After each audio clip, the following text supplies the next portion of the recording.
Baik ya, meneruskan apa yang sudah dibahas sebelumnya berkaitan dengan bagaimana kita melakukan perencanaan rinci, perencanaan detail dari unit pengolah yang dalam hal ini masih pada unit pengolah air limbah yang pada dalam hal ini masih pada tahap pertama ya.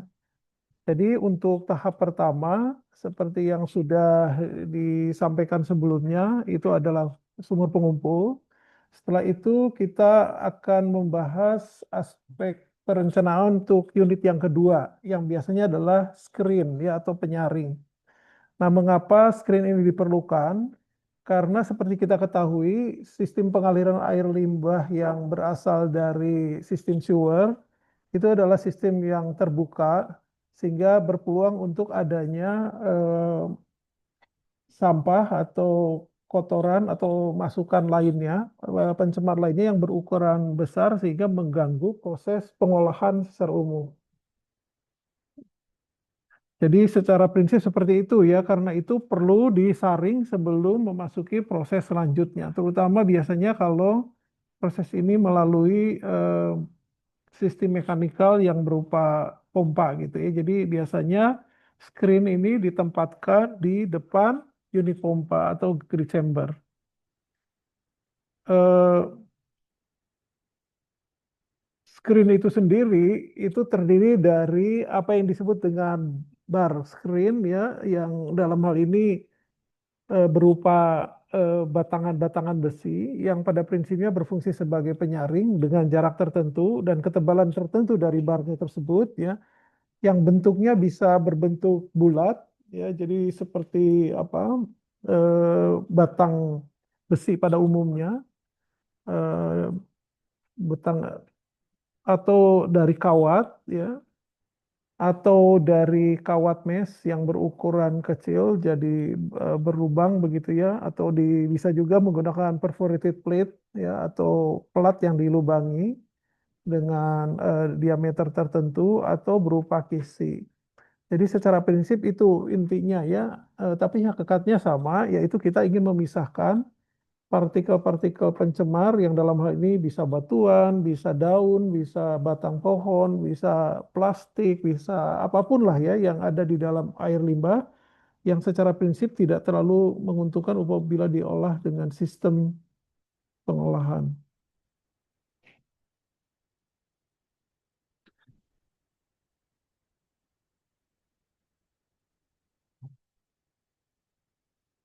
Baik ya, jadi kalau kita bicara tentang screennya itu sendiri, itu ada dua jenis yang kita akan bahas di sini. Tetapi yang paling banyak digunakan untuk sistem pengolahan air limbah sebagai awal dari sistem IPAL, yaitu saringan kasar, ya coarse screen. Kenapa disebut coarse screen, sementara yang satunya disebut fine screen, tentunya berkaitan dengan besarnya bukaannya.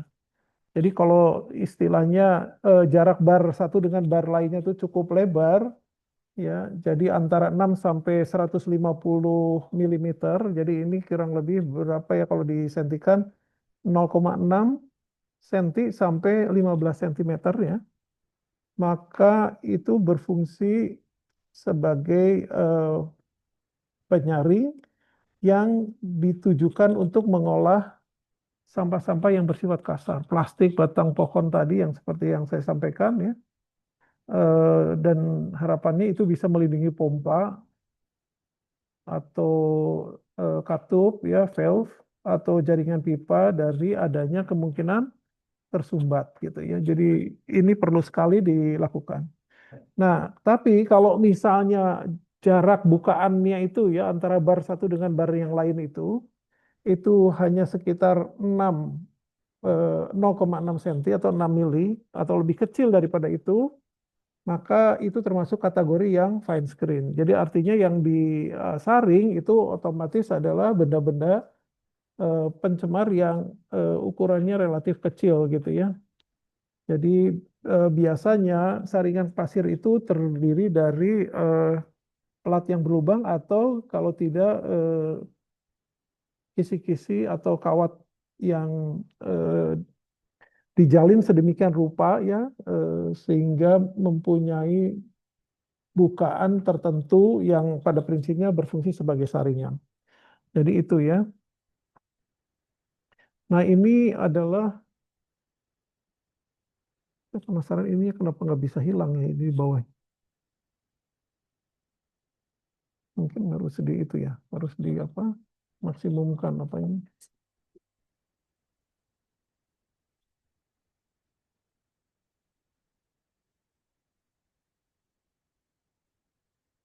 Ini sudah full screen sebetulnya.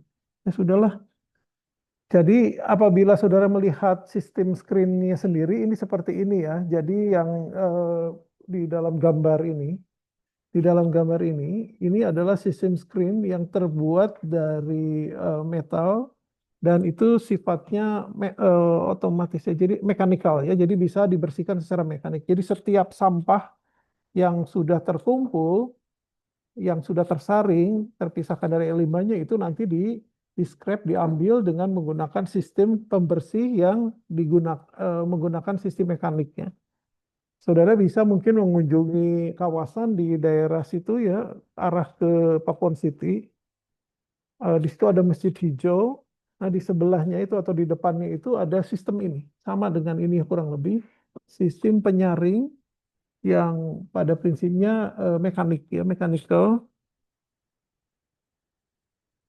Hmm. Yang digunakan untuk memisahkan sampah agar tidak masuk ke laut ya di dalam hal ini. Karena itu arah ke Pakuan City itu nanti ujungnya itu di pesisir ya di laut. Sehingga untuk tidak mencemari eh, kawasan pesisir itu dibuatkan sistem saringan dengan ukuran bar. Eh, Jaraknya itu juga mungkin sekitar 1,5 senti ya antara satu apa nama itu bar dengan bar lainnya. Jadi yang jadi screen-nya sendiri itu bisa paralel bars atau bisa menggunakan eh, silinder yang berbulat ada tadi ya, atau bisa menggunakan semacam web, semacam saringan yang terdiri dari apa pipa yang bukan pipa apa namanya itu kawat yang dianyam begitu ya, atau juga bisa eh, plat yang dilubangi. Jadi gambaran itu seperti ini ya, screen itu.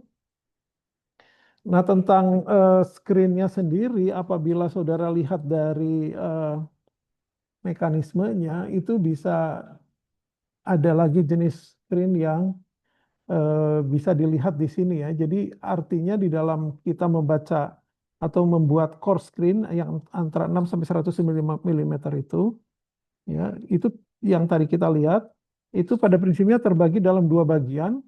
Satu yang bisa atau dibersihkan secara manual dan satu lagi yang dibersihkan secara mekanikal ya. Secara mekanik bisa menggunakan apa namanya tuh pembersih yang menggunakan rantai atau menggunakan rak yang eh, resiprokal ya, atau bisa membentuk semacam drum atau bisa menggunakan continuous belt. Jadi itu sistem mekanikal yang digunakan di lapangan ya.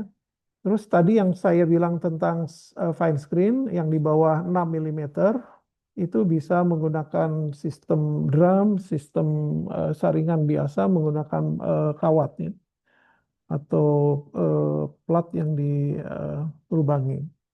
Nah, setelah itu ada lagi micro screen ya. Micro screen itu kalau ukurannya di bawah 0,5, ikut kuliah itu ya.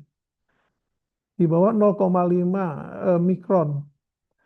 Eh, Sebetulnya ya, kalau kita berbicara screen itu masuknya termasuk dalam kategori eh, sama dengan ini ya, sama dengan apa namanya itu kategori saringan sebetulnya. Jadi kalau kita bicara filtrasi ya, teknologi filtrasi itu sebetulnya juga ada dua. Teknologi filtrasi itu ada dua. Yang pertama yang disebut dengan depth filtrasi ya, depth filtration. Jadi kalau misalnya ini tuh mungkin ditulis di sini tuh depth gitu ya, depth.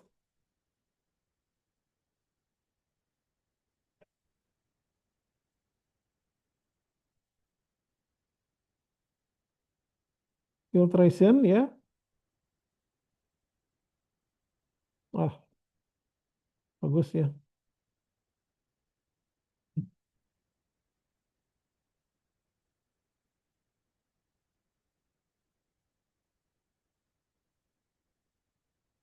Ya, depth filtration seperti ini. Kemudian ada lagi yang disebut dengan surface filtration ya.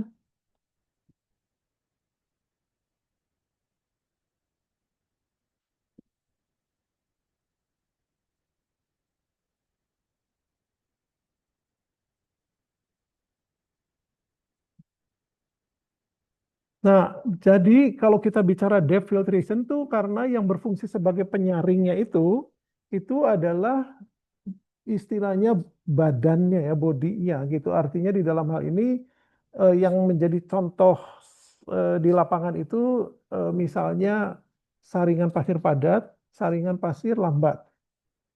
Jadi yang berfungsi sebagai penyaring itu media filternya itu yang pada prinsipnya tebal ya karena merupakan lapisan pasir untuk saringan pasir cepat biasanya kombinasi ada pasirnya, ada antrasitnya gitu ya.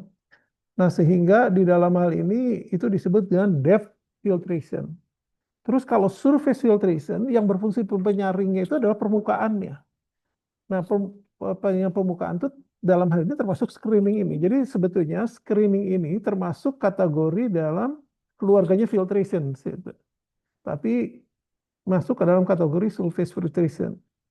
Nah, nanti ini kalau diperkecil lagi ya, tadi ada coarse screen, ada fine screen, ada micro screen, lebih kecil dari 0, mikron, 0,5 mikron. Nanti ada itunya lagi ya, lebih kecilnya lagi dengan ukuran saringan yang berskala mikro sampai ke nano nanti, yang kita sebut sebagai membran ya. Jadi nanti ada eh, apa nama itu berbagai jenis membran sampai dari yang mikro katakanlah membran begitu sampai yang kemudian turun lebih kecil lagi ya nanomembran sampai yang kemudian kecil lagi yang kita sebut sebagai reverse osmosis ya.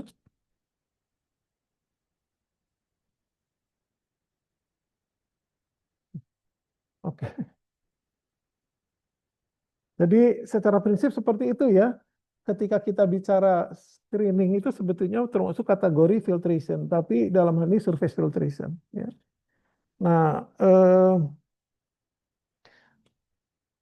teknologi pengolahan saat ini yang mampu menghilangkan katakanlah polutan dari mulai bakteri sampai virus sampai yang lebih kecil lagi dalam ukuran ionik ya, itu adalah reverse osmosis. Jadi reverse osmosis itu sistem pengolahan fisik yang paling canggih gitu ya kalau dibandingkan dengan sistem fisik yang lain yang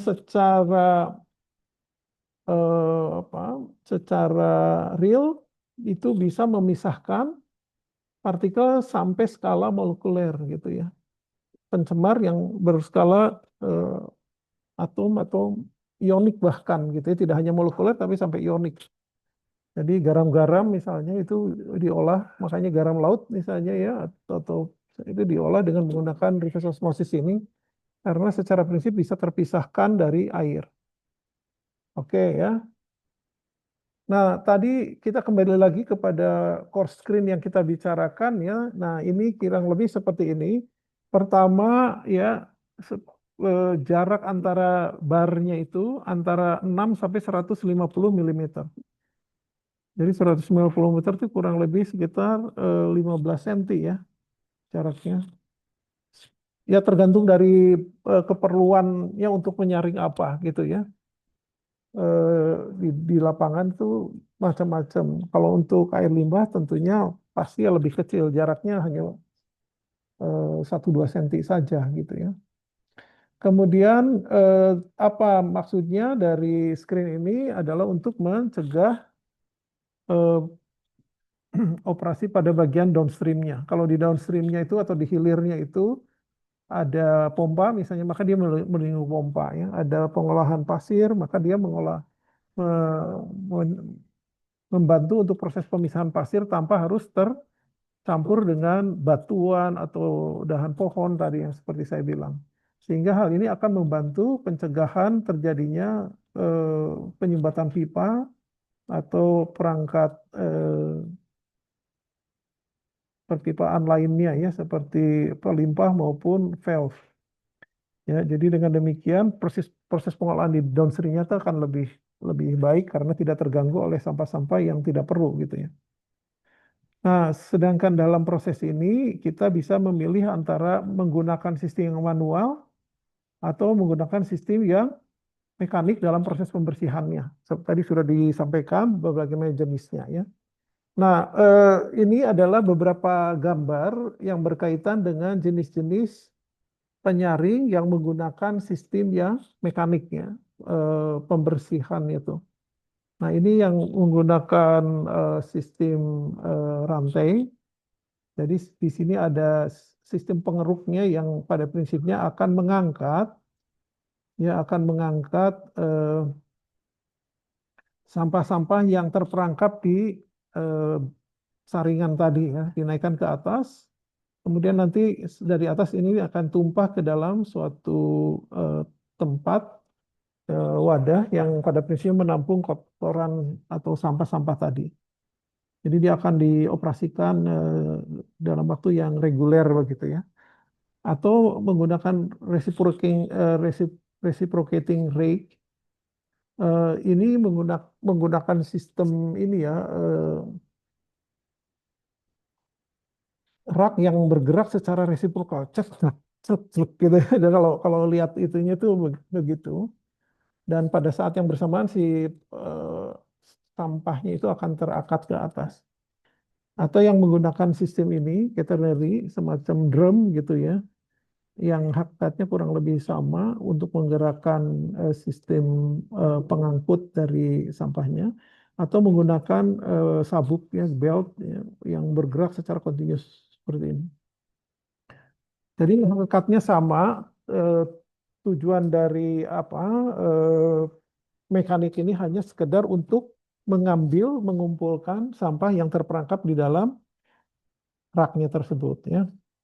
Nah, di sini ada beberapa pertimbangan kalau kita ingin memilih apakah proses kita itu akan menggunakan sistem yang eh, istilahnya tersaring ya, mekanikal, saringan yang mekanikal atau yang tidak gitu ya.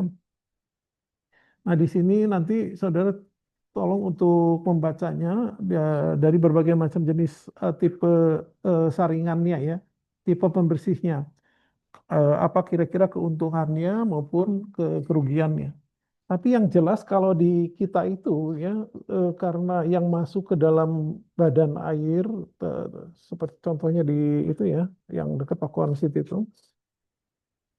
itu tuh kadang-kadang ada bantal, ada kasur, semua itu menjadi bagian dari sampah. Jadi kadang-kadang kursi, ya, macam-macam yang saudara tidak bisa bayangkan nih. Akibatnya apa? Akibatnya itu si penggaruknya itu macet gitu ya. Sehingga sering terjadi ya si petugasnya itu terpaksa harus turun ke bawah membersihkan si raknya itu. Kalau untuk ukuran besar kan memang ini sekali ya, istilahnya ukurannya kecil. Jadi dalam hal ini memang kita harus apa, memilah-milah gitu ya, kira-kira mana yang lebih cocok dengan menggunakan sistem mekanik, mana yang tidak. Tuh. Jadi kalau saudara ingin merencanakan ini, sebetulnya apa ininya ya yang menjadi apa poin pentingnya itu. Pertama yang harus saudara perhatikan, tujuan dari kita mendesain rak itu sebetulnya apa?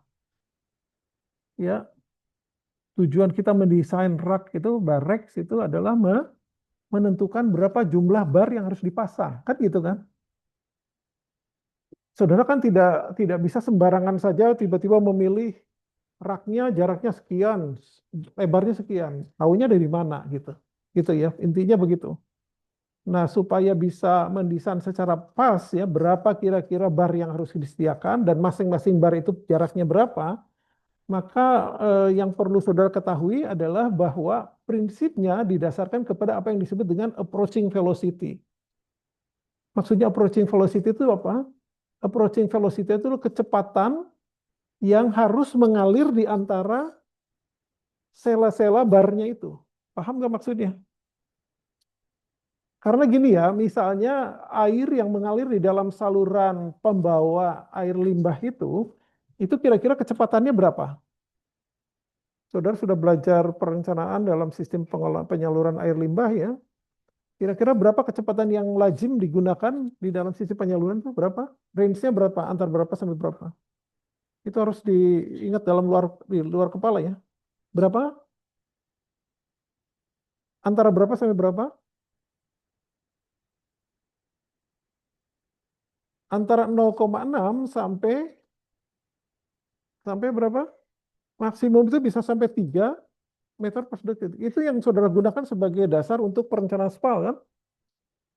Nah, sehingga yang harus saudara perhatikan tuh ya, ketika mau mendesain bar yang akan saudara gunakan itu, maka saudara harus tahu berapa kecepatan yang mengalir atau kecepatan yang mengalir di sebelah hulu daripada barnya itu. Di upstreamnya lah gitu ya. Kecepatan yang menuju barnya itu kira-kira berapa? Yang pada prinsipnya sama dengan kecepatan aliran di dalam saluran. Katakanlah misalnya saudara menggunakan kecepatan 1,2 meter per second ya. Katakanlah begitu. Misalnya saudara menggunakan kecepatan menuju bar, ini barnya ya, ini barnya misalnya gini. Terus ini salurannya misalnya. Nah, maka kecepatan yang menuju di sini, yang approaching velocity itu kira-kira misalnya 1,2 meter per second ya. Nah, maka apa yang harus dilakukan? Saudara harus mengupayakan agar ya, bukaan yang di sini, bukaan yang di bukaan celah-celahnya bar screen itu, kecepatannya juga adalah berapa? 1,2. Supaya artinya kalau ini sama-sama 1,2 maka air akan mengalir di sini dengan lancar kan gitu kan logikanya itu. Nah, supaya kecepatan di antara sela-sela barnya itu di celah-celah barnya itu juga 1,2, maka apa yang harus saudara pegang ya? Apa yang menjadi dasarnya supaya ini sama. Nah, kita harus ingat rumus kontinuitasnya. Rumus kontinuitas itu Q sama dengan P kecepatan dikalikan dengan luas permukaan. Kan gini kan rumusnya ya, rumus kontinuitas tuh. Jadi kalau di sini di dalam saluran itu 1,2 meter per second dan di sini juga di antara sela-sela ini juga harus 1,2 per second. Kalau misalnya ininya debitnya sama dan kecepatannya juga harus sama yaitu 1,2, maka ini yang harus sama apa? Luas permukaan dari baknya. Luas permukaan dari bukaannya gitu harus sama dengan luas permukaan dari saluran. Jadi kalau misalnya salurannya tuh gini ya, ini saluran yang membawa itu agak miring-miring gambarnya, tapi nggak apa-apa maksudnya. Misalnya ini lebarnya tuh 4 meter misalnya ya, 4 dikali 2 meter misalnya. Ini kayak salurannya misalnya. Terus dengan kecepatan di sini 1,2 tadi,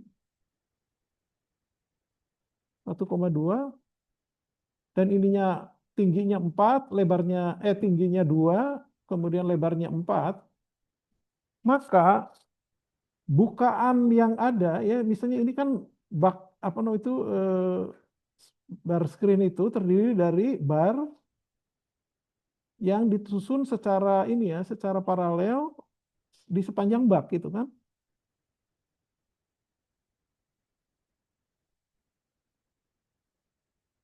Terus begini ya dengan jarak yang sama. Nah, ini barnya ya barnya. Terus kemudian yang ini adalah bukaannya ini. Bukaannya. Nah, jadi jumlah bukaan ini luas areanya itu ini kalau airnya gitu ya. Maka jumlah bukaan ini ya jumlah bukaan ini itu totalnya tuh harus sama dengan luas permukaan dari saluran ini, yaitu 4 kali 2, 8 meter persegi kan? 8 meter persegi.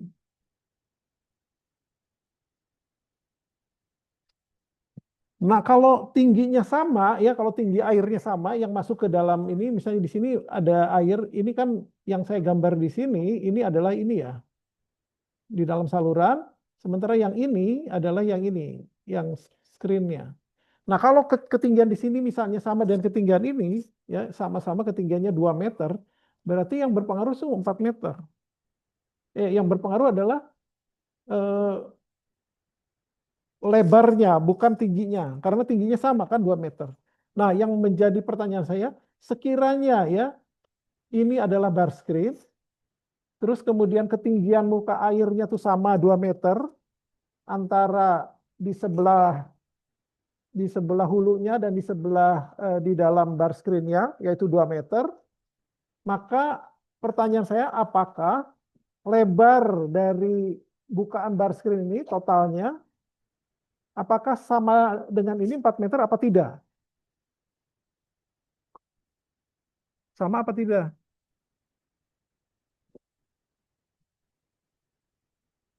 Jadi kalau debitnya sama tadi ya, debitnya sama, terus ketinggian muka airnya sama antara di hulu dan di dalam bar screen-nya.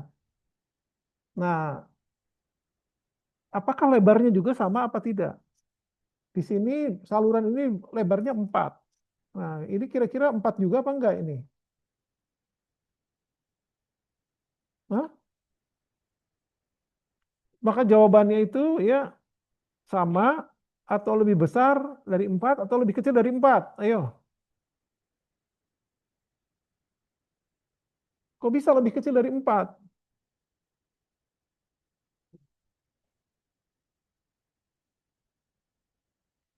Lebar bukaannya. Lebar buka, bukan lebar bukaannya, lebar dari bar screen-nya ke secara keseluruhan. Hah? Ada yang jawab sama, ada yang jawab lebih kecil, ada yang lebih besar enggak? Ada yang lebih besar enggak?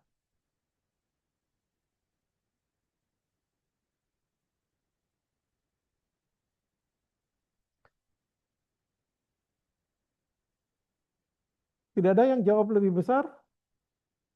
Berarti jawabannya semua salah ya. Yang betul harus lebih besar. Kenapa lebih besar? Karena si bar ini punya ketebalan. Ngerti nggak? Misalnya ya, ketebalannya itu mungkin hanya sekitar, katakanlah, 0,5 senti aja. 0, misalnya ya, bar. Sekarang itu 0,5 senti. Tapi ya ini satu bar ini 0,5 senti. Tebelnya itu loh. Tebelnya barnya itu 0,5 senti. Tapi kalau misalnya di sini dipasang katakanlah 200 bar, jadi kira-kira berapa? Hah? 0,5 kali 200 berapa? 100 kan? Nah, 100 itu setara dengan satu kan sentimeter. Kalau 100 sentimeter jadi berapa? Setara dengan 1 meter kan? Kan 100 senti, 0,5 senti untuk satu barnya. Ya, jadi kalau ada 200 bar yang kita pasang di teter gini, itu tuh akan memakan jarak sebesar 1 meter karena 0,5 dikalikan 200 itu adalah 100 meter, 100 senti. Ya 100 senti itu adalah 1 meter. Artinya berarti lebar dari saluran itu menjadi nambah karena adanya bar tadi menjadi tambah 1 meter untuk menghasilkan luasan bukaan yang sama yaitu 8 meter persegi. Paham nggak yang disampaikan? Ya, karena gini ya, kalau misalnya ini kan lebarnya misalnya tadi 0,5 senti, terus kemudian ininya juga 0,5 senti ya. Ada 200 kalau dirapatkan kan butuh space butuh ruang jarak yang besarnya itu kurang lebih 1 meter hanya untuk mengakomodasi si besinya saja, besi dari barnya itu. Nah, sedangkan jaraknya misalnya tadi disampaikan di sini jaraknya misalnya kurang lebih masing-masing 1,5 meter gitu ya, 1,5 meter, 1,5 senti, 1,5 senti ya. Kalau misalnya barnya itu ada tadi ya, barnya itu ada 200, berarti si space-nya ada berapa? Ini lihat ya, gambarnya itu seperti ini gambarannya tuh. Ini baknya ya. Terus kemudian ini ada barnya. Pasang bar gini ya, satu, misalnya dua. Mana?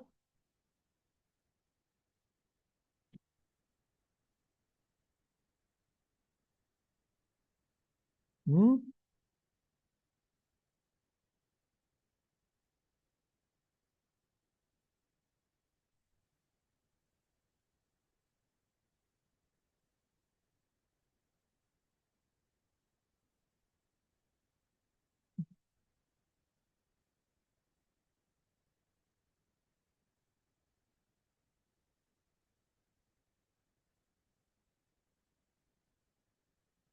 Coba lihat ya.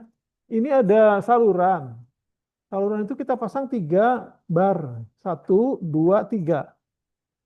Bukaannya ada berapa? 4 kan ini. 1, 2, 3, 4. Jadi artinya kalau ada 200 bar, berarti bukaannya itu 201 gitu loh maksudnya. Nah itulah yang akan saudara gunakan, yang harus sama luasannya 8 meter persegi itu adalah yang bukaan ini, yang 200 bukaan itu. Luasannya itu harus kurang lebih 8, 200 itu ya. Jadi kalau misalnya ini 200 buah. Jadi kalau ini misalnya ada 800 cm ya, dibagi dengan ini 201, itu kurang lebih sekitar, oh masing-masing sekitar 4 cm misalnya. Gitu. Paham nggak maksudnya? Jadi intinya ya untuk mendesain sistem core screen ini ya, penyaringan dengan menggunakan bar, itu yang harus saudara gunakan sebagai dasar desain itu adalah approaching velocity, di mana approaching velocity adalah kecepatan di saluran yang menuju barnya itu tadi. Kecepatan di saluran, approaching velocity itu harus sama dengan kecepatan di barnya itu. Itulah yang dijadikan dasar untuk menghitung berapa jumlah bar yang diperlukan. Sementara tebal barnya, terus jarak antara barnya itu adalah mengikuti apa yang ada di dalam kriteria desain. Ya. Yang saudara menjadi tugas saudara sebagai desain itu hanya menentukan berapa jumlah barnya yang harus saudara pilih. Karena kalau ini ya, si barnya di antara ini, apa namanya itu, kalau yang CD ini itu singkatan dari clear clear distance ya, apa namanya itu space-nya di antara itu, bukaan yang tadi saya bilang, di antara barnya tadi, yang ini ya, yang ini yang di sini, ini bukaan nih, yang disebut CD. Jadi pertama ya yang harus saudara ingat berapa approaching velocity-nya. Approaching velocity itulah yang kemudian saudara gunakan sebagai dasar untuk menentukan berapa banyak bukaan yang harus saudara sediakan. Sedangkan jarak masing-masingnya itu ditentukan oleh kriteria desain, ya, sehingga saudara hanya menghitung berapa bar nanti yang harus dibuat. Karena adanya tambahan sekian bar seperti 200 bar tadi, berarti lebar baknya itu harus ditambah sehingga saluran itu menjadi begini. Ini misalnya saluran awalnya, tapi setelah ada bar ya jadi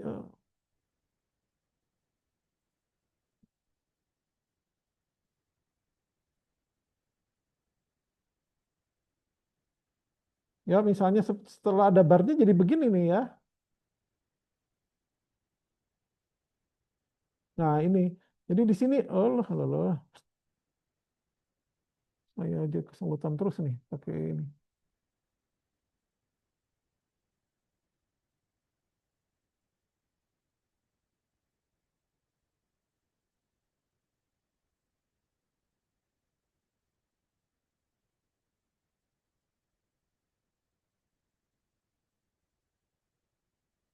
Nah ini barnya dari atas tuh kelihatannya seperti itu ya. Jadi ininya gini, garis-garis gini. Nah ini jadi kelihatan kan ketika dipasang bar itu lebar baknya itu menjadi lebih atau lebar saluran itu menjadi membesar ya karena harus menampung bar yang digunakan untuk saringan.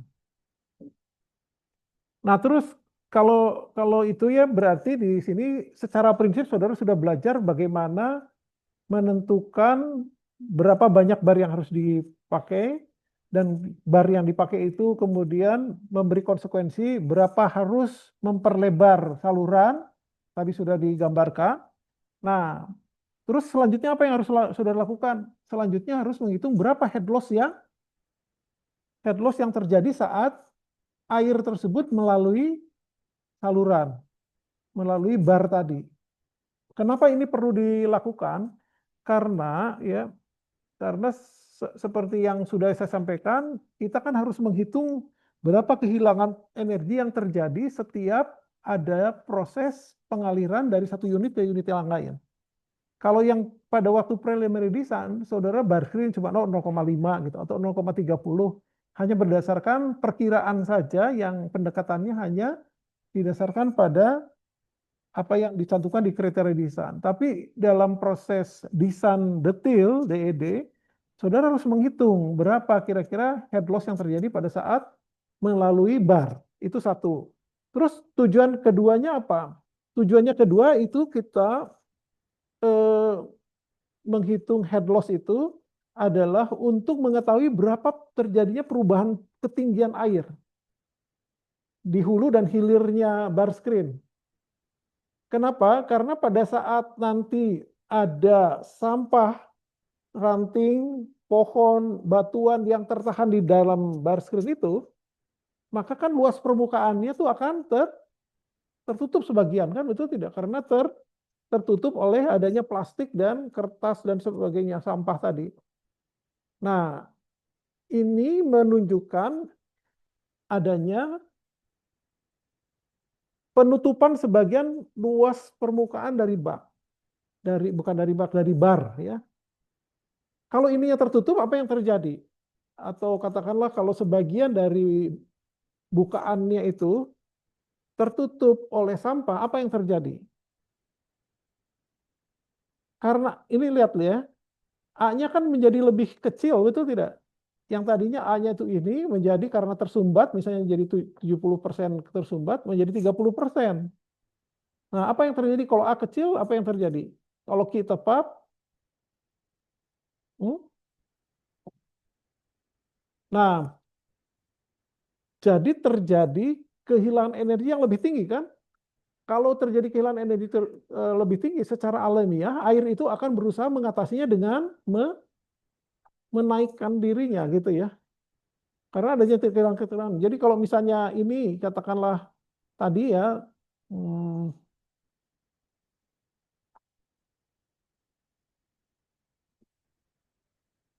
mau dihapus atau bagaimana ya, nggak tahu lah. Jadi kalau misalnya,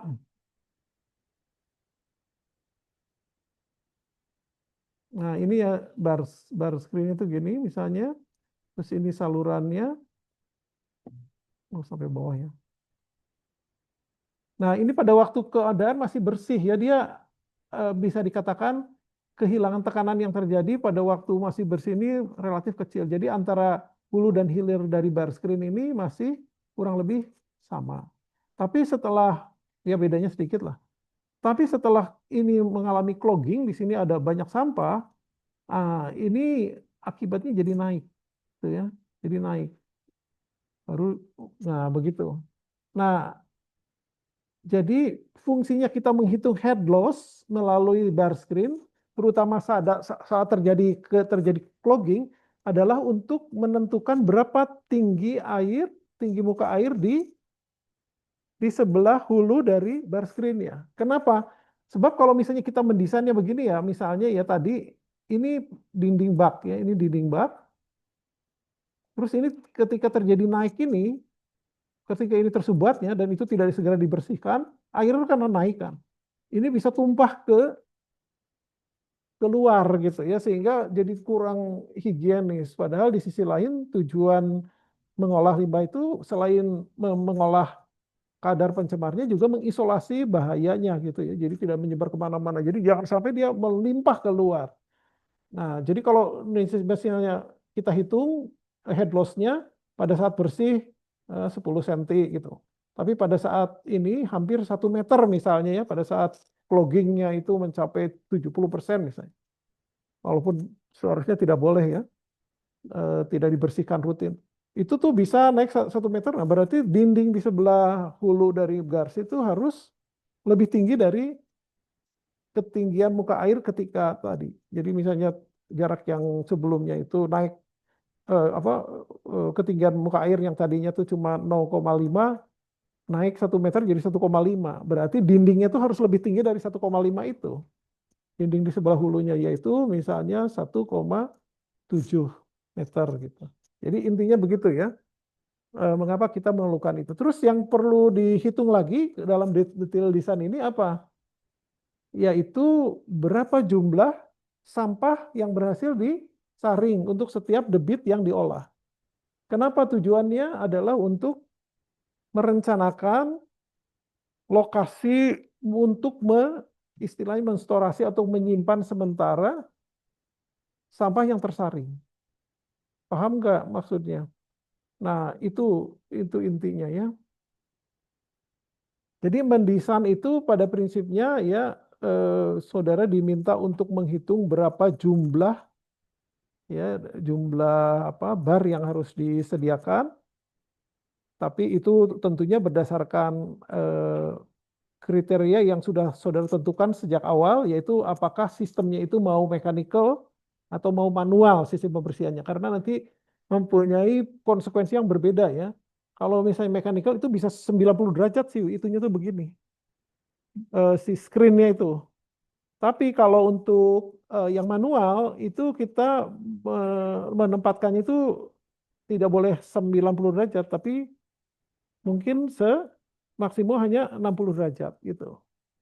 Itu berbeda ya misalnya. Jadi harus ditentukan dulu selain lokasinya itu adalah jenis sistemnya gitu. Apakah mechanical apa manual. Kemudian lihat operating velocity-nya berapa, tentukan berapa jumlah bar berdasarkan perhitungan sehingga saudara tahu bukaannya berapa, barnya berapa bukaannya sehingga besarnya. Ini sudah di absen belum? Hadir lagi ada jadi 3 sekarang ya. Banyak kucing ini.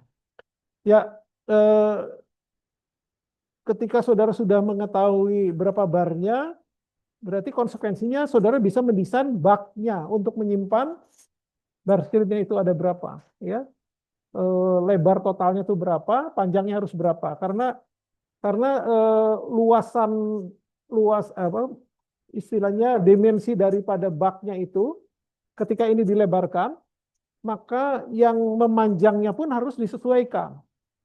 Kenapa harus disesuaikan? Karena akan terjadi olakan disebutnya tuh ya, akan terjadi olakan di dalam sistem pengaliran airnya tuh sehingga perlu waktu untuk bukan sedikit dipanjangkan untuk meminimalisasi terjadinya turbulensi akibat penyaringan tadi gitu. Terutama ketika terjadi itu ya bocor. Ya, nanti kalau sudah begitu kemudian saudara hitung berapa head loss-nya pada saat bersih dan pada saat terjadi clogging. Cloggingnya idealnya paling 50% sebetulnya ya, tapi kalau bisa sampai 70% itu sudah sangat maksimum sekali dan pada saat itulah si air tuh harus atau sampah tuh harus sudah dibersihkan. Kalau lebih daripada itu tumpah nanti gitu ya. Nah, itu intinya ya di dalam desain ini. Terus kemudian yang terakhir yang harus ditetapkan oleh saudara itu berapa jumlah sampah yang berhasil disaring ya. Kalau saudara lihat di sini lihat ini bagaimana saudara menghitung karakteristik dari sampah yang tersaring ya. Di sini kalau misalnya saudara itu menggunakan sistem sewer yang terpisah, kan di dalam sistem sewer kita tahu ya ada air limbah yang disatukan dengan air hujan atau drainase, ada yang dipisah. Nah, kalau misalnya menggunakan sisi yang terpisah, maka itunya sekitar ini ya. Jadi sekitar setiap 1.000 meter kubik air limbah yang tersaring, itu ada sekitar 3,5 sampai 35 liter kurang lebihnya ya di situ. Jadi saudara bisa mengasumsikan, oh misalnya 20 liter aja setiap 1.000 meter kubik air yang terolah misalnya. Terus itu kalau menggunakan sistem yang perhitungan yang average rata-rata. Tapi kalau menggunakan peaking factor, saudara harus kalikan ya, mungkin 2 kali lipat dari yang sudah didapat itu. Nah, terus ini yang separate, ini yang combine. Combine itu apabila si sewernya itu disatukan dengan air hujan. Nah, maka jumlah sampahnya itu menjadi lebih banyak ya, sampai bisa 84 ininya. Demikian juga picking faktornya tuh bisa jauh lebih tinggi karena picking faktor yang dihitung di sini termasuk adanya intrusi air hujan ya. Terus kemudian dari sampah yang dihasilkan itu solid contentnya sekitar 10 sampai 20%. Kemudian densitasnya itu kurang lebih dari 650 sampai 1.100, ya, itu mungkin 650 bangsanya dahan, bangsanya plastik. Tapi kalau yang 1.100 itu bangsanya bukan pasir ya, ya sejenis solid batuan lah gitu. Kemudian volatile solid contentnya itu sekitar 70-95%. Kalau digunakan sebagai bahan bakar, dibakar gitu ya itu bisa menghasilkan 12.600 kilojoule per kilogram sampahnya. Jadi itu, tapi bagi kita yang penting ini sebetulnya untuk desain itu menentukan berapa kira-kira jumlah sampah yang dihasilkan dari hasil penyaringan itu. Nah, itulah yang harus kita sediakan. Biasanya ya kalau di dalam sistem-sistem yang ada di kita itu, di sebelahnya si bar screen itu ada semacam lahan, bukan lahan sih, ruang yang di itu ya di apa di semen gitu. Di situ ditempatkan beberapa kantong gitu ya. Seperti kantong itu, kantong pupuk itu, kantong semen. Kalau bukan kantong semen, kalau kantong semen kan dari itu ya dari apa namanya kertas yang coklat itu. Tapi kalau kantong pupuk itu biasanya dari itu anyaman itu yang plastik. Kemudian si sampahnya itu dimasukkan situ. Jadi nanti yang kotoran itu merembes ya. Dengan perjalanan waktu mengering nanti sudah cukup jumlahnya baru diangkut untuk dibuang atau diolah lebih lanjut ya. Tapi intinya seperti itu. Jadi kita harus menyediakan space ruang lahan ruang yang digunakan untuk mestorasi atau menyimpan sementara sampah tadi. Nah, sebetulnya di samping dari sistem screening yang digunakan, ada lagi sistem lain yang digunakan untuk membantu penyaring, yaitu komonitor ya. Komonitor itu ini menjadi semacam penghancur. Saudara bisa lihat geriginya ini ya di sini. Jadi kalau ada sampah yang masuk ke sini itu di dia cabik-cabik gitu ya menjadi lebih kecil. Kalau plastik menjadi mikroplastik. Jadi sebaiknya tidak boleh memasukkan plastik gitu ya. Jadi lebih baik tetap menggunakan screening, kemudian baru komonitor gitu. Kalau ada yang lolos di itu ya di istilahnya di sini disebutkan pemarut, tapi sebetulnya penghancur gitu ya. Yang tadinya ukurannya besar jadi kecil gara-gara adanya ini. Nah, ini yang tadi saya bilang sebagai kriteria desain ya. Dasar desain untuk screening itu tadi apa? Approaching velocity. Jadi ini yang disebut kecepatan melalui celah itu sebagai dasar untuk desainnya. Jadi kalau misalnya saudara menggunakan yang sistem manual pembersihannya, maka 0,3 sampai 0,6, tapi kalau menggunakan yang mechanical bisa lebih cepat kecepatannya itu ya yang di.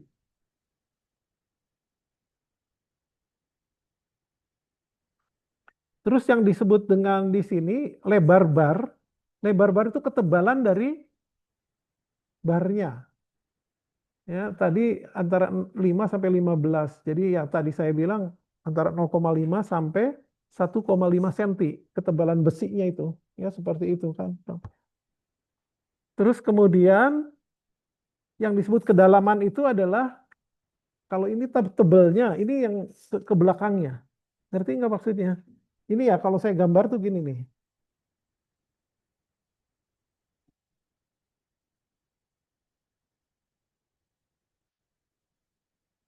Eh, Tadi udah bener ya.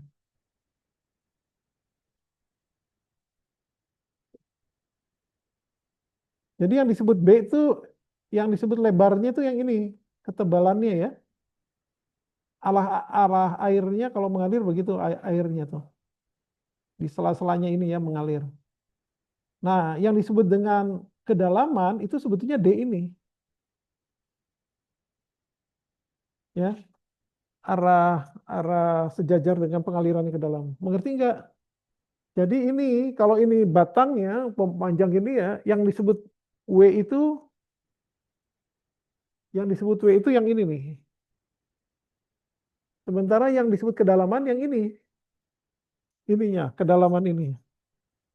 Nah, ini panjangnya beda ya. Terus kalau B, ini D ya bukan B, D kedalaman itu tadi. Terus kalau yang disebut jarak antar batang tuh ini ya, ini batang satu, ini batang dua kan. Ini dilihat dari atasnya. Maka yang disebut dengan jarak batang tuh yang ini.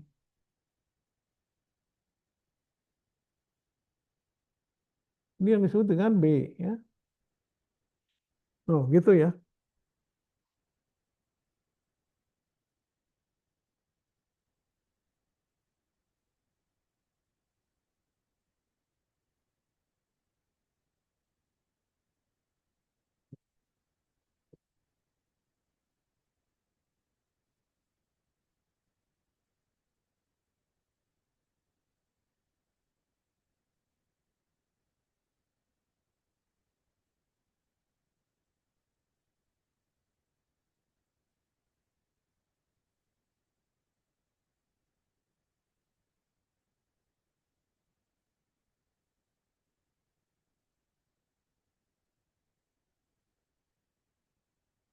Oke ya, jadi antar batang, jarak antar batang B gitu. Terus slope itu adalah kemiringannya ya. Jadi ini kalau ini saluran, ya ini dilihat dari muka, ini begini ya slope-nya tuh.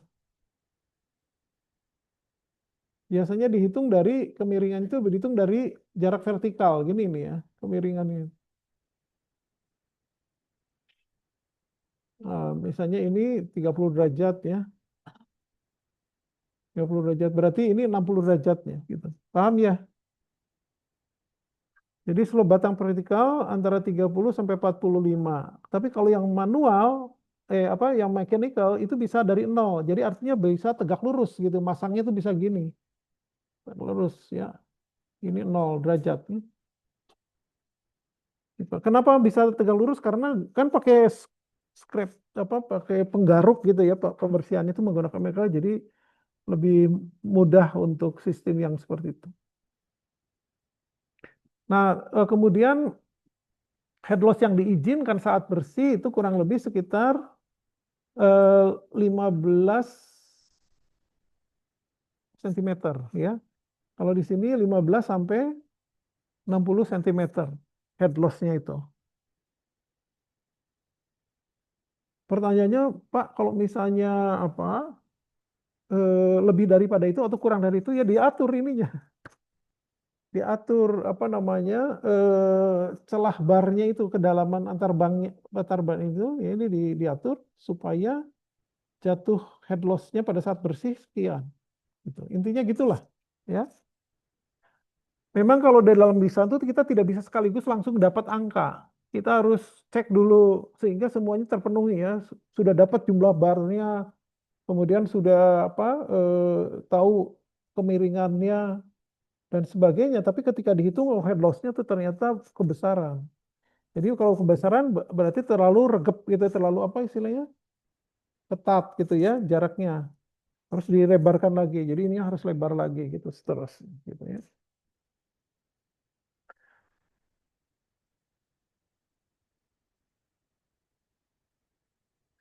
Nah, ini adalah gambar dari fine screen. Kalau misalnya lebih kecil dari 6 milimeter ininya ya, ini seperti ini ya. Jadi eh, kita bisa menggunakan sistem statik, sistem drum atau sistem step gitu ya. Ini seperti ini gambarnya.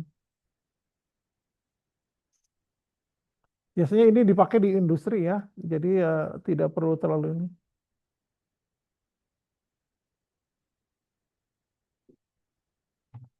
Nah, ini tabulasi untuk fine screen itu ya, berapa kira-kira diameter atau katakanlah bukaannya dari masing-masing permukaannya.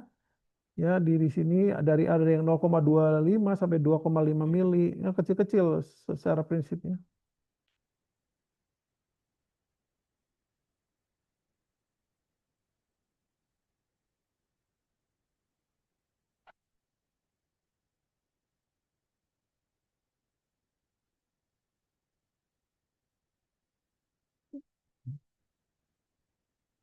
Ini beberapa gambar screen yang tadi disebutkan ya, ada yang di apa menggunakan sistem belt, ada menggunakan sistem kawat, ya ini seperti sistem rantai maksudnya bukan kawat dan seterusnya ya.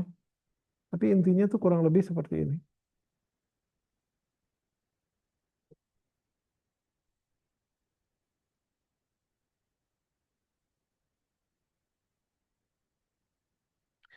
Oke ya, jadi yang saudara harus ketahui juga ketika kita akan atau sudah menghitung berapa jumlah barnya, berapa bukaannya, sehingga membuat baknya itu harus menjadi lebih lebar, tadi sudah dijelaskan panjang lebar, maka langkah berikutnya apa? Menghitung menghitung head loss yang terjadi. Tadi sudah saya sampaikan, menghitung head loss yang terjadi itu dilakukan dari atau dua skenario. Pertama, ketika kondisinya masih bersih ya. Nah, kalau masih bersih maka di sini disebutkan head loss-nya itu tidak boleh lebih dari sekitar 15 cm ya. Untuk yang manual, untuk yang ini tidak boleh lebih dari 60 cm gitu. Intinya gitu ya untuk mechanical. Nah, kalau sudah itu kemudian dilanjutkan dengan menghitung perbedaan tinggi atau head loss-nya ketika terjadi proses clogging ya. Nah, baik yang clogging maupun yang yang keadaan bersih itu harus menggunakan formula ya. Di dalam hal ini misalnya untuk Untuk yang dalam keadaan bersih itu ada rumus Kirchner. Mungkin di sini ada ya rumusnya. Sebentar saya perlihatkan. Nah, ini rumus Kirchner itu ya. Kalau saudara lihat rumusnya di sini ada beberapa parameter yang harus digunakan, yaitu pertama beta di sini kan. Kemudian W, tadi W apa? Ya, lebar dari baknya, bukaannya ya. Terus kemudian ini lebar dari eh, tebel. Kira-kira kadang-kadang lebar, kadang-kadang itu agak kembang ini kan ya. Ada yang masuk dalam kategori di sini ya. Bilangnya tadi apa tadi? Nah, B itu jarak bukaan gitu ya. Kalau di sini jarak antar batang. Sementara B tebelnya dari si barnya. Nah, tadi sudah disampaikan ya, ada betanya. Yang disebut beta itu adalah faktor bentuk. Jadi kalau saudara lihat ya, yang namanya bar screen itu ternyata bentuknya bermacam-macam. Kalau dilihat dari potongan melintangnya ya, bar itu seperti ini. Jadi kalau yang masing-masing tajam itu seperti ini. Tuh, ini adalah bar screen dengan segi empat yang di empat ujungnya tajam. Nah, terus kemudian ada segi empat berbentuk bulat di bagian hulu, tapi jadi kalau ini ya,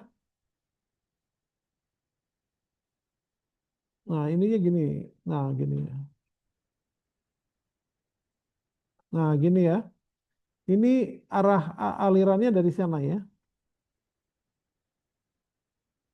Ini dilihat dari atas ini.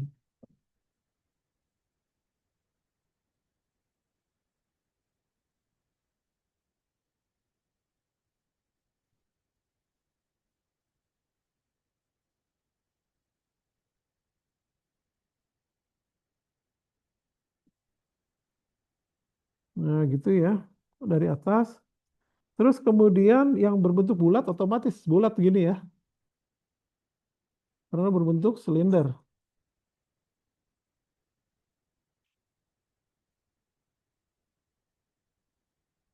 Itu bulat. Terus segi empat dengan bentuk setengah bulat. Jadi di sini ya seperti yang kedua, tapi di sini gini, di sini juga bulat juga gini. Nah, gini ya. Ini dilihat dari atasnya begini. Kemudian sembarang. Kalau sembarang itu ini ya, gini. Ya sembarang aja bentuknya tuh. Seperti kalau kalau apa namanya itu ada beton-beton bahan bangunan yang ulirnya itu tidak beraturan gitu ya. Nah, itu seperti itu. Ini isinya berbentuknya tidak jelas sembarang gitu ya. Nah, ternyata itu tuh mempunyai faktor bentuk yang berbeda-beda. Sama dengan kalau eh, terjadi gesekan tuh terjadi koefisien friksi gitu loh.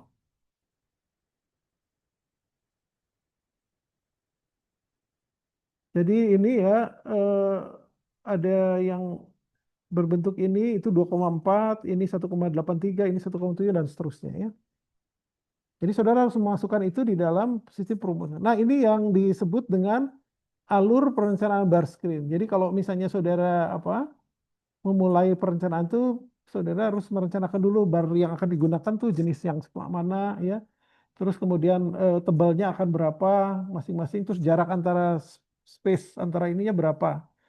Nah, terus kemudian yang menjadi dasar kriteria untuk menghitung berapa jumlah dari barnya itu adalah kecepatan melalui celah tadi yang saya bilang ya.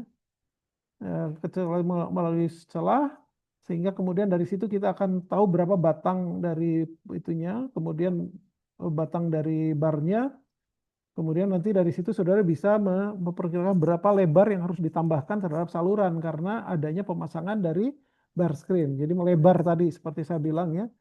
Terus dari hasil itu kemudian hitunglah head loss-nya pada saat bersih dan saat clogging ya. Nah, kalau saat bersih itu saudara menggunakan persamaan dari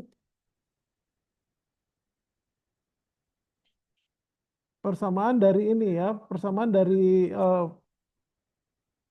Kirchner itu ya. Jadi saudara tinggal head loss pada saat melewati screen ini menggunakan faktor bentuk, kemudian tadi bukaan barnya, terus ini tebal barnya dikalikan dengan HV. HV itu ini V kuadrat per 2G di sini ya. Kemudian sin alfa. Terus kalau yang disebut alfa itu apa? Kemiringannya tadi dari arah vertikalnya. Kalau 30 derajat tadi sin 30 sudah masukkan gitu, nanti didapatlah hasilnya. Nah, terus ini yang tadi ya untuk menjawab buka lebaran screen-nya itu totalnya harus berapa? Yang tadi saya bilang 8 4 meter ya, jadi totalnya 8 meter persegi. Nah, ini digunakan ini. Tapi hakikatnya tadi supaya mungkin ada ya sudah ini. Tapi hakikatnya supaya saudara ingat lagi jumlah batangnya itu adalah jumlah batang N sama dengan lebar bukaan ditambah satu kan ini ya tadi yang ada. Kalau tidak itu ya kurangi satu kalau bukan itu. Oke, sedangkan yang lain-lain ini adalah hanya sebagai eh, pendetilan daripada menghitung masing-masingnya, menghitung kira-kira berapa nanti eh, jarak bukaannya, terus kemudian lebar bersihnya tuh berapa gitu dan seterusnya.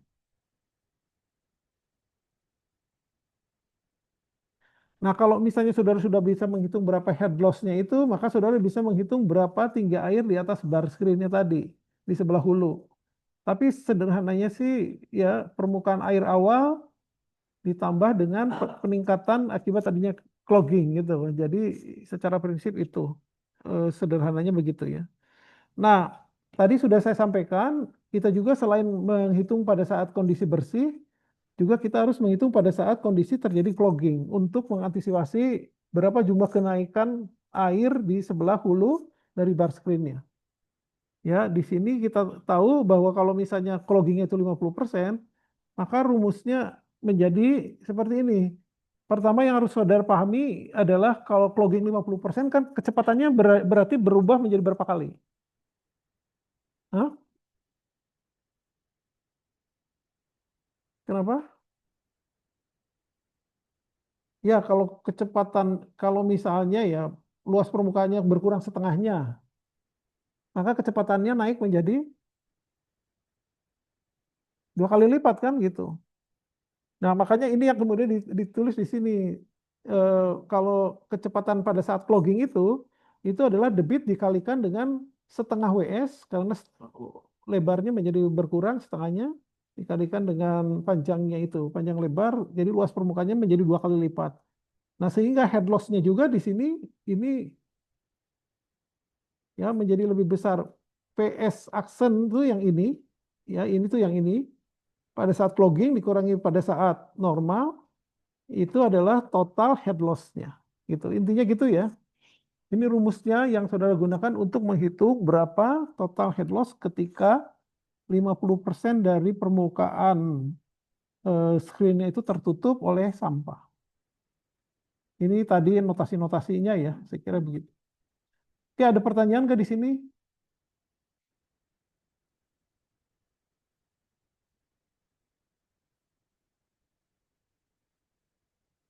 Baik, kalau tidak ada, nanti saya lanjutkan ke bagian kedua ya, yaitu tentang grid chamber.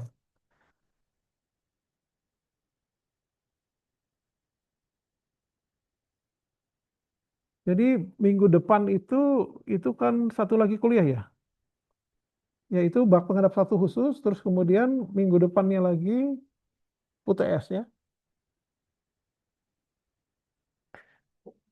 Oke ya, jadi yang disebut dengan grid dalam bahasa kitanya itu diserjakan sebetulnya pasir gitu ya. Dan memang ini adalah faksi eh, bahan padat ya yang biasanya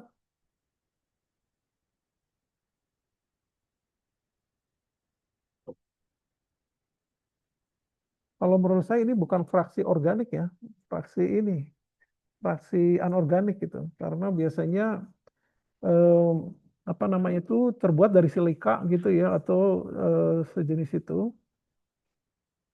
Sebagian batu-batuan malah sehingga berat gitu ya, beratnya itu sekitar 2,5 atau sampai 2,65. Sehingga dia tuh mempunyai kecepatan yang lebih besar daripada kalau padatannya itu adalah padatan tersuspensi biasa. Walaupun ukurannya sama ya, tapi yang satu itu berat jenisnya itu kurang lebih 2,5 pasir tadi, sementara yang ini paling 1,1 gitu. Hanya beda 0,1 dengan air. Kadang-kadang paling 1,2. Nah, akibatnya apa terjadi? Ketika keduanya sama-sama dijatuhkan dalam jarak yang sama, maka yang pasir itu akan mengendap jauh lebih cepat. Jadi bisa jadi ini dalam hitungan menit sudah di dasar, ini masih pelan-pelan gitu. Ya, karena itu walaupun secara prinsip desainnya itu grid chamber itu sama dengan ketika kita mendesain bak pengendap satu, tapi keduanya itu harus dipisahkan karena yang grid chamber itu hanya untuk mengendapkan pasir yang bilangannya itu menit-menit ya, bilangan dalam bilangan menit. Sementara kalau yang partikel tersuspensi ya, walaupun ukurannya sama, tapi memerlukan proses satuannya jam. Sehingga tidak mungkin kalau dua-duanya itu disatukan dalam sistem pengolahan yang sama, karena yang satunya sudah mengendap, yang satunya belum. Akibatnya nanti jadi masalah besar ya ke dalam proses handling endapannya, sedimennya ketika sudah mengendap. Nah, karena itu ya apabila kita ini perhatikan di sini ya kecepatan mengendap si pasir itu bisa sampai 30 mm per detik. Sementara padat cairan yang organik yang pada prinsipnya adalah partikel atau suspensi yang diendapkan di bak pengendap itu kurang lebih cuma 3 mm. Jadi ini kalau melihat dari sini tuh sepersepuluhnya gitu ya. Yang satu sudah 10 meter, yang satu baru 1 meter gitu lah kurang lebih. Kan jauh sekali kan jaraknya gitu ya, kecepatan mengendapnya. Makanya harus dipisahkan.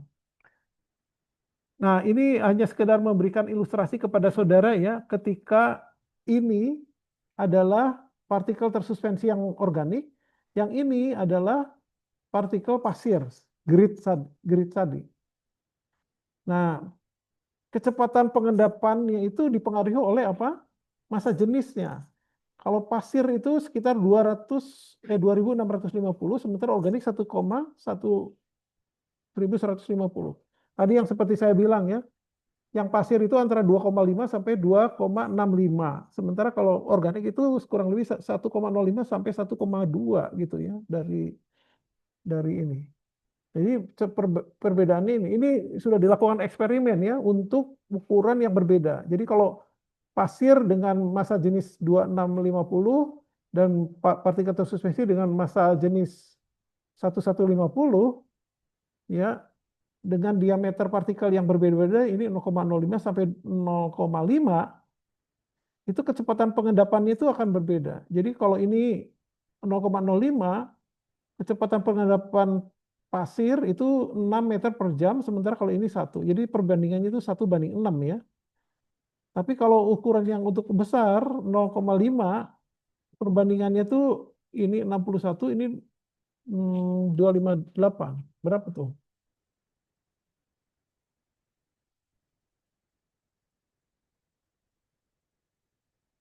258 dibagi dengan 61. Sekitar kurang lebih 1:4 gitu. Ya, tapi kan kenyataannya di dalam sistem pengolahan itu yang namanya itu kan eh, apa namanya itu partikel tersuspensi itu ukurannya tidak besar-besar, ada yang lebih kecil gitu ya, sehingga jarak perbedaannya lebih lama.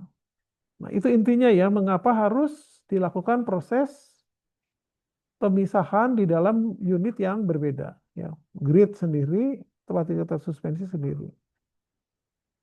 Nah, kenapa grid chamber itu harus dipisahkan itu karena dia juga bisa menimbulkan kerusakan pada peralatan mekanik ya, terutama pompa. Dia kan keras ininya ya, butirannya itu bisa membuat proses ini ya, semacam apa istilahnya itu, kalau di dalam istilah manusia itu iritasi gitu ya. Karena adanya gesekan di dindingnya secara kontinu terus akibatnya terjadi abrasi tadi. Terus kemudian juga kalau dia sudah mengendap karena dia berbentuk pasir itu agak susah untuk ininya ya, untuk membersihkannya. Jadi kita harus mencoba membersihkannya itu sebelum masuk ke dalam sistem IPAL-nya. Tadi sudah disampaikan ya kalau misalnya dia terlalu lama di bawah, mengapa tidak disatukan? Misalnya ini tadi 1 jam misalnya, sementara ini cuma 10 menit gitu ya. Maka yang terjadi adalah ketika kita menunggu sampai ini semua ngendap, yang ini sudah menjadi istilahnya semen gitu, sudah menjadi padatan yang mengeras, ya sudah mengalami kompaksi sehingga susah untuk pembersihannya. Makanya harus dipisah keduanya tuh ya. Di samping itu juga adanya partikel pasir itu membuat sistem pengolahan biologis menjadi terganggu ya karena si mikroorganisme tidak bisa mengolah dengan apa mengolah bahan organik dengan ada butiran pasir di atasnya gitu ya, mereka terganggu. Oke ya, di sisi lain ketika kita bicara grid chamber itu, maka di sini ada 3 jenis grid chamber yang bisa digunakan. Yang pertama adalah horizontal flow grid chamber. Jadi grid chamber yang desainnya itu didasarkan kepada apa? Aliran horizontal. Sama dengan sistem bak pengendap biasa gitu ya.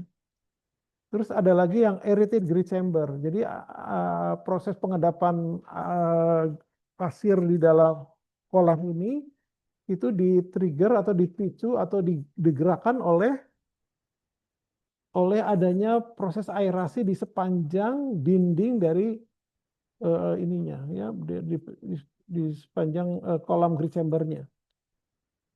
Memang aerasi ini tujuannya adalah untuk mengarahkan, ya, mengarahkan pola aliran agar berbentuk helix yang pada prinsipnya nanti akan menyebabkan pasir yang ada di dalam bak tersebut mengalami tumbukan dengan dinding dari chamber tadi sehingga pengendapan menjadi lebih bagus. Jadi intinya aerasi di sini didesain sedemikian rupa sehingga mempercepat proses pengendapan pasir.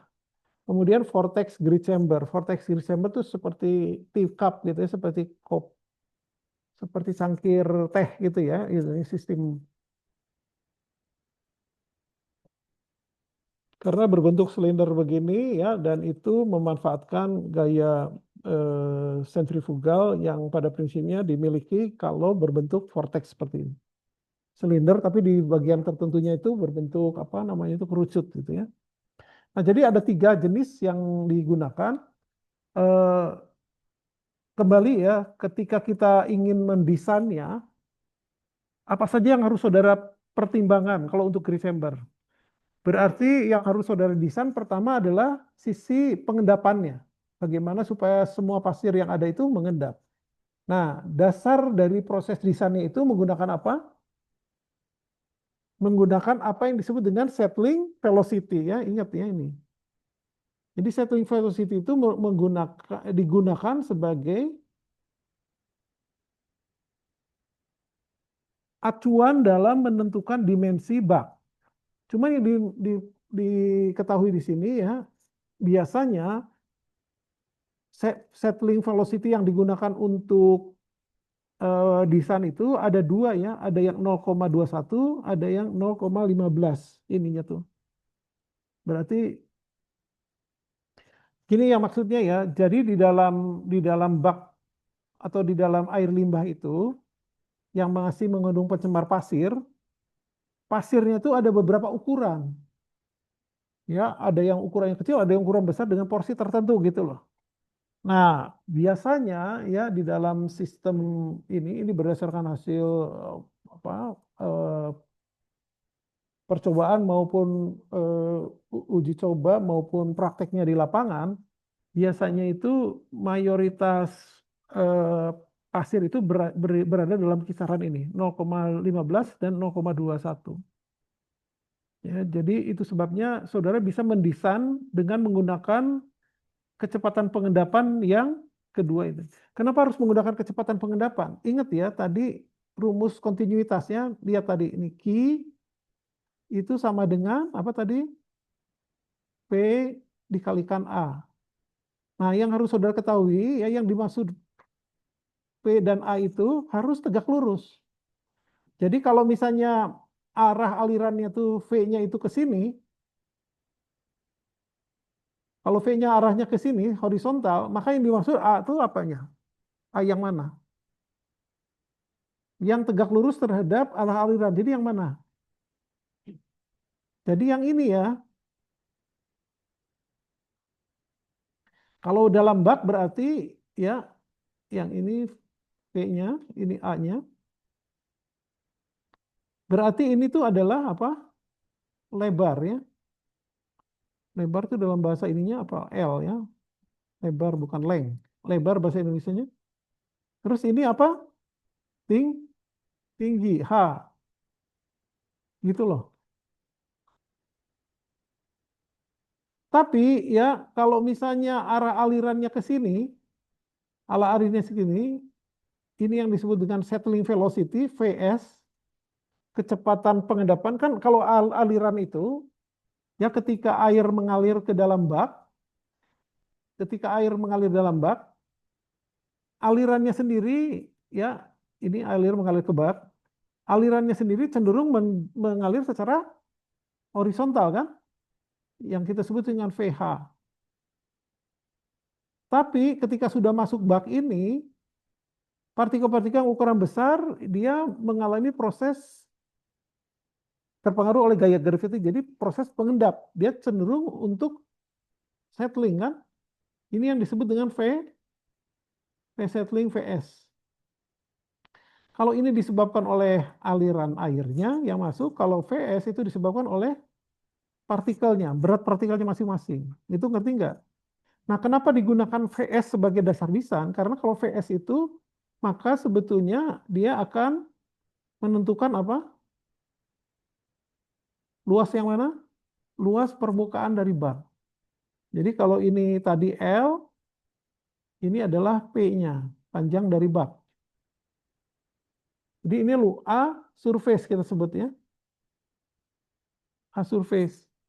Jadi ya di dalam proses mendesain baik bak pengendap maupun bak bak pengendap satu ya maupun grease chamber yang pada prinsipnya sama untuk mengendapkan partikel yang diskrit, itu yang menjadi kata kuncinya itu adalah phase settling. Phase settling tujuannya adalah untuk menentukan luas permukaan dari bak. Sedangkan V horizontal yang disebabkan oleh aliran horizontal itu digunakan untuk menentukan luas permukaan cross sectionalnya. Jadi phase settling digunakan untuk menghitung luas permukaan atau surface ya.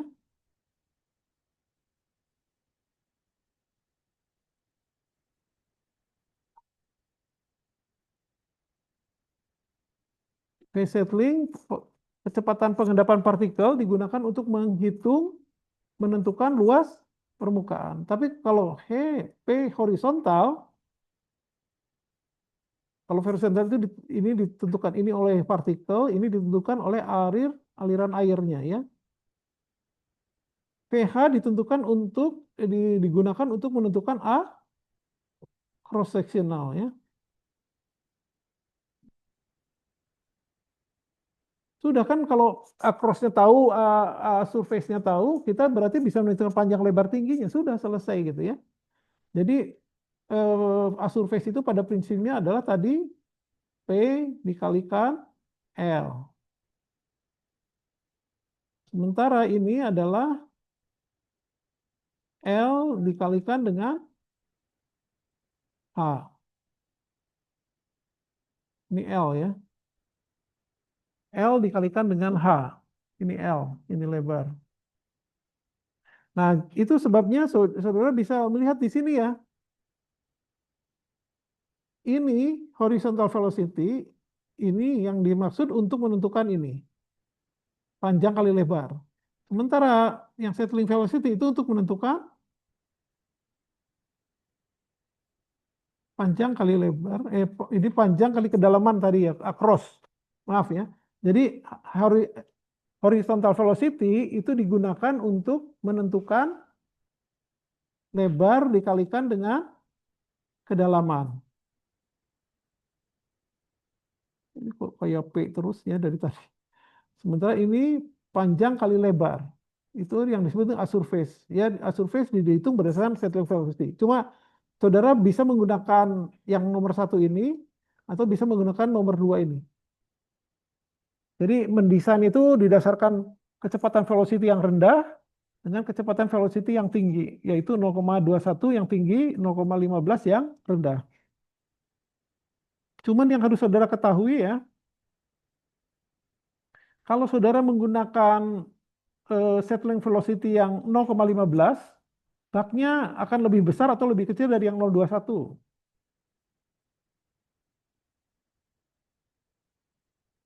Untuk debit yang sama ya saudara ya, saudara menggunakan untuk debit yang sama, saudara menggunakan settling velocity menghitung dimensinya tuh dengan menggunakan yang pasir ukuran 0,21 mm.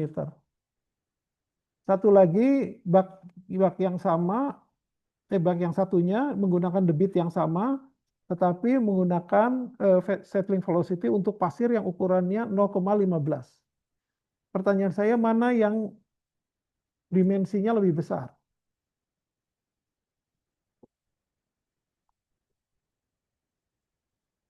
Mana coba?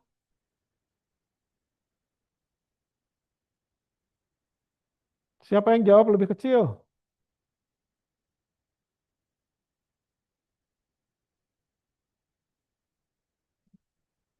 Coba ini lihat ya.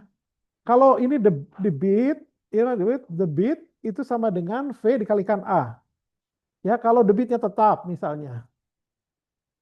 Terus kalau V-nya itu besar, kalau V-nya tinggi, maka A-nya kecil. Sebaliknya, kalau V-nya itu kecil, A-nya besar. Jadi kalau saudara menggunakan yang 0,15, maka luas permukaannya akan lebih besar. Kalau menggunakan yang 21, luas permukaannya akan lebih kecil dibandingkan yang satunya. Gitu loh. Ya. Terus di sini juga harus saudara yang juga harus saudara ingat ya. Kan yang dihitung di sini coba lihat. Yang dihitung di sini pada waktu saudara menggunakan kriteria menggunakan horizontal velocity, maka yang saudara dapatkan itu luas permukaan saja. Luas permukaan apa? Cross, yang pada prinsipnya mewakili lebar dikalikan ketinggian. Terus kalau saudara menggunakan settling velocity, maka yang didapat mana tadi? Maka yang didapat di sini kalau settling velocity, maka yang didapat apa?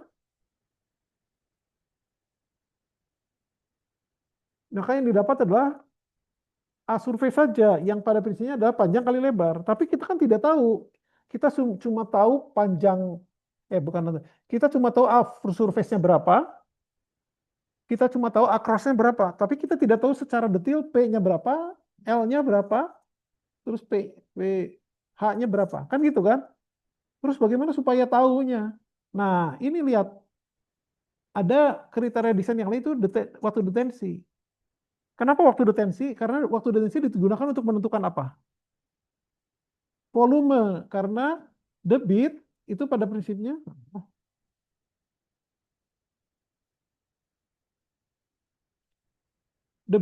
prinsipnya adalah volume dibagi waktu kan gitu kan. Nah, volume apa namanya itu debit kan sudah diketahui tadi. Nah, T saudara tentukan di sini misalnya 60 detik ya. Nah, kalau ditentukan 60 detik maka volumenya tahu kan? Nah, kalau volume tahu terus surface tahu, kira-kira saudara bisa mendapatkan apa? Kan yang namanya volume itu panjang kali lebar kali tinggi. Nah, kalau misalnya saudara tahu A surface, tahu volume, maka saudara mendapatkan apa? Kedalaman. Nah, kalau saudara dapat kedalaman kan saudara berarti bisa menghitung yang lainnya. Ini kan kedalaman kali ini across itu yang tadi, ya. Sudah, akhirnya karena sudah dapat kedalaman, pasti panjang lebarnya akhirnya tahu gitu. Sudah, itu sudah selesai gitu ya. Nah, cuman gini di dalam ini ada tentuannya. Head loss in control section as percentage of phase in channel.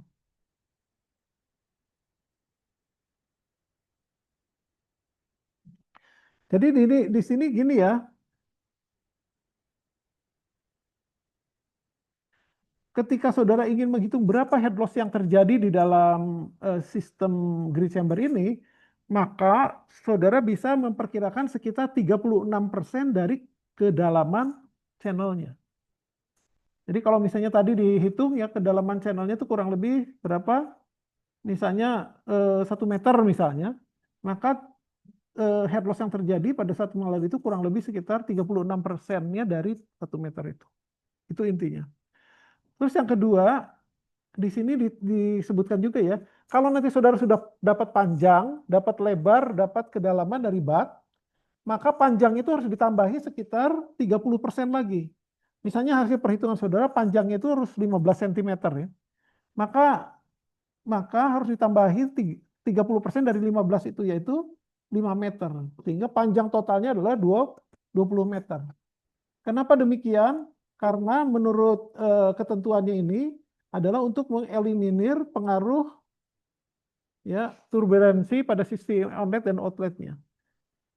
Sehingga ada penambahan panjang sekitar 30 meter dari panjang hasil hitungan.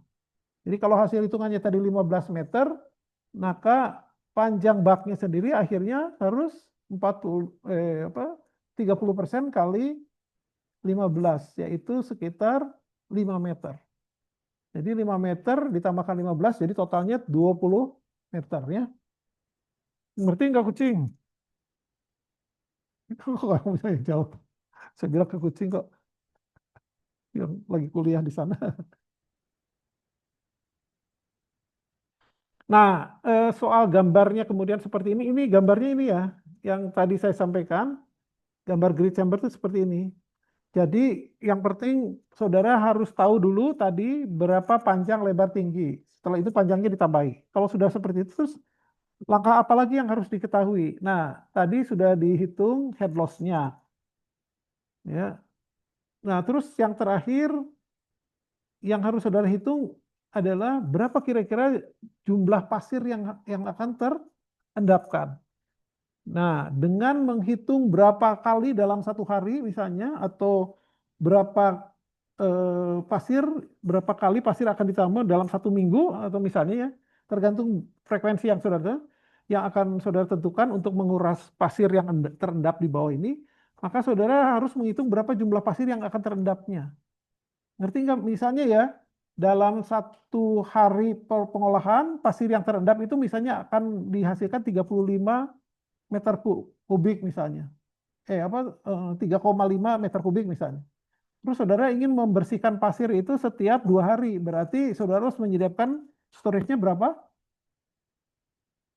Kalau setiap hari dihasilkan 3,2 meter kubik, 3,5 meter kubik pasir, dan saudara ingin membersihkan pasirnya itu 2 hari sekali, maka pasirnya itu harus disimpan di bak itu dengan storasi volume sebesar 7 meter kubik. Itulah cuman gitu aja. Dengan menggunakan berapa panjang ini, berarti ini kedalamannya harus berapa.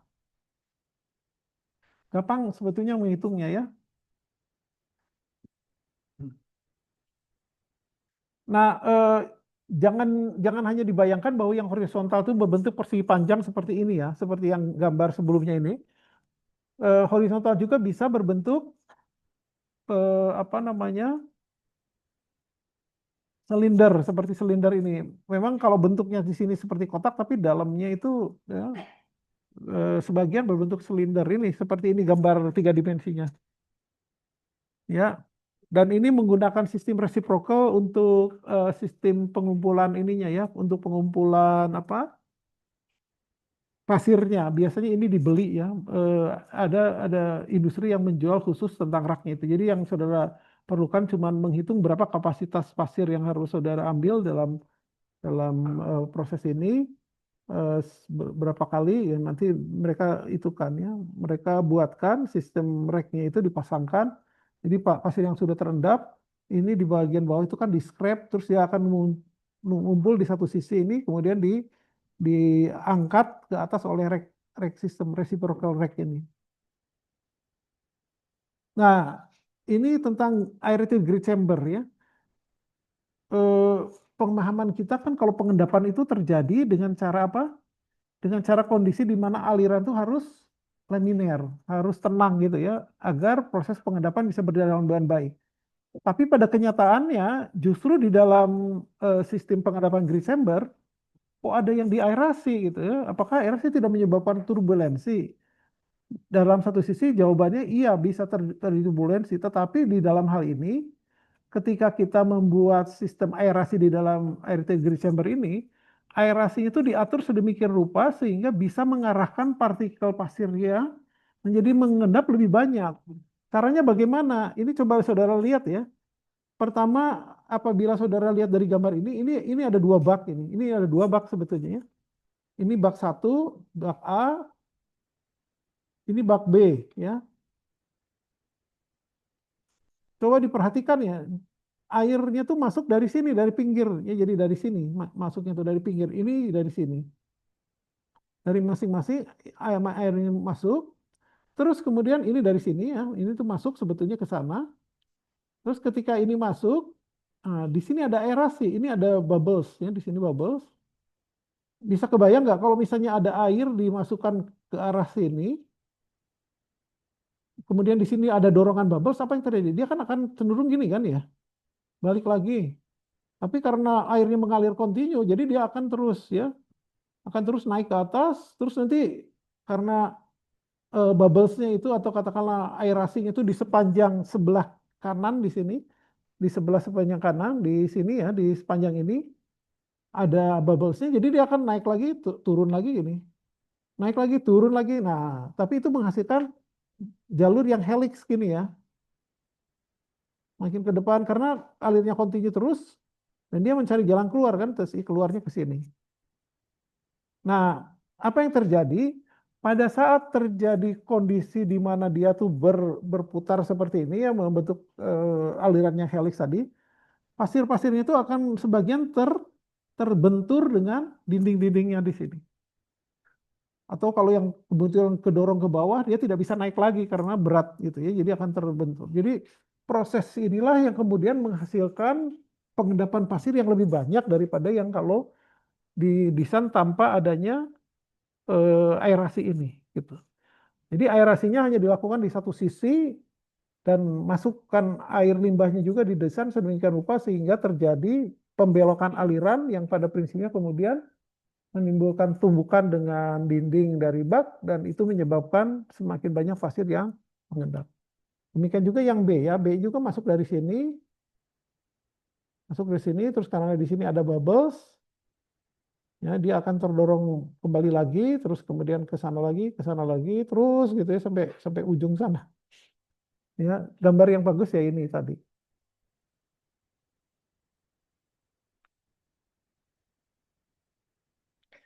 Nah, sehingga ketika kita mau mendesain arete grid chamber itu kurang lebih sama dengan ketika kita mendesain horizontal grid chamber ya tadi. Jadi yang penting adalah saudara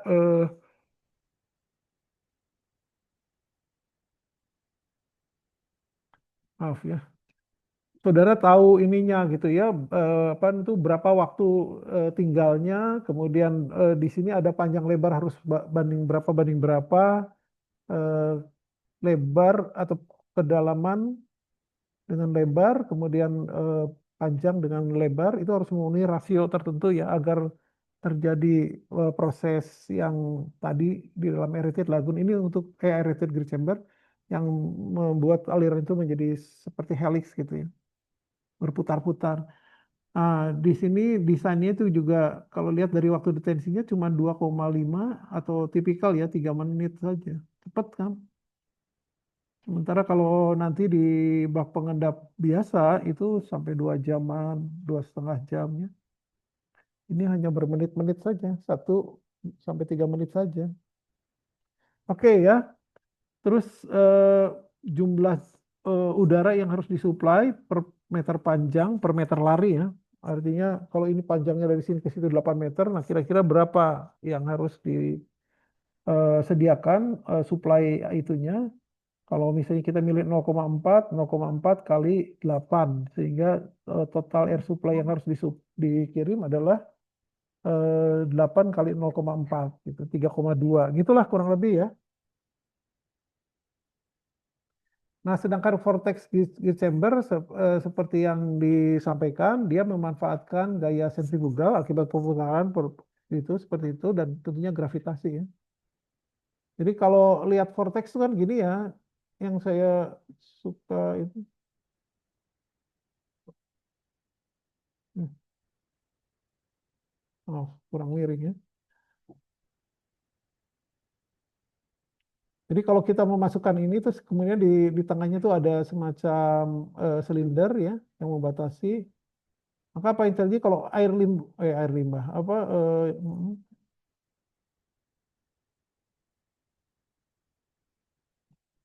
jadi kalau air limbahnya tuh masuk ke sini dia akan seperti ini ya cenderung kan berputar gitu karena dia akan cari jalan keluar air tuh terus ke sini terus ke sini tapi karena nggak ada jalan keluar terus dia masuk lagi ke sini. Nah ini masuk ke tengah ini barulah keluar gitu ya kira-kira. Itu kira-kira gambaran dari vortex itu ya yang digunakan untuk mengendapkan pasir. Jadi pada saat terjadi proses perputaran ini, si pasir akan bertumburan dengan dinding ini, dinding chambernya, sehingga dia akan mengendap. Terus ketika dia sudah turun ke bawah, ya maka dia akan cenderung mengendap. Sementara yang sisanya itu naik ke atas, kedorong oleh arah aliran ya, biasanya yang ukurannya kecil. Nah, di sini juga lihat ya waktu detensinya untuk protein lebih singkat lagi, cuman 30 second ya, 30 detik saja karena pergerakan putarannya itu memerlukan energi dan itu menghasilkan gaya sentrifugal yang tinggi dan pengendapan menjadi lebih cepat. Ya, jadi dengan waktu 30 detik pengendapan sudah bisa berlangsung.